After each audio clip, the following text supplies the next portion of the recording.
Shalom and welcome to 2 Minutes of Torah. This year is entitled Parshat Chayai. Life is good. The Parsha writes, the Rashi ends off his famous commentary of 100 is 20 is equal to 7 with 3 words. All her years were equal and that they were good. The obvious question is, they were all good? You could say that she waited a long time. In the end, it was good. She had Yitzchak, but all years were good. She waited decades and decades, could not have a child. She thought there was no possibility of having a child. She's taken away by kings.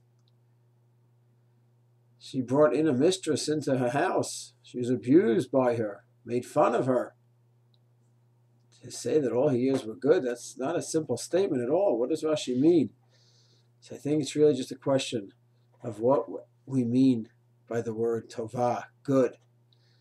If one defines good by the way Western society defines good, the good life, the person looks up at the athletes, the superstars, the actors, the billionaires, they have the good life. If good is defined by pleasant, by wealth, by comfort, Sarah did not have the good life. And we would not be able to say kulan shavin l'Torah. L'tovah. It's just not true. But if we make one simple change in our definition, then it all becomes so clear. Tovah does not mean pleasurable, does not mean wealthy, nothing of the sort. Tovah means one word, growth. Sarah's whole orientation was for growth, spiritual growth. And if that's the case, then all the years that she had were for spiritual growth. And every event was used in that way. When she could not have a child for years and she tried to understand what's going on, why isn't it happening like everyone else around me? Especially should happen to me. I'm designated to be the matriarch. Then she had to have a second thought. Maybe dafka, because I'm the matriarch, I'm not becoming pregnant. And I need to daven more. I need to assess what my goals are, my motivation.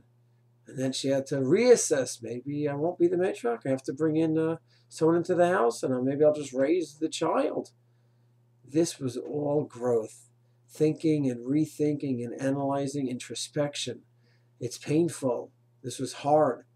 To be abused by her handmaid, that's not pleasant. But it's an experience of growth.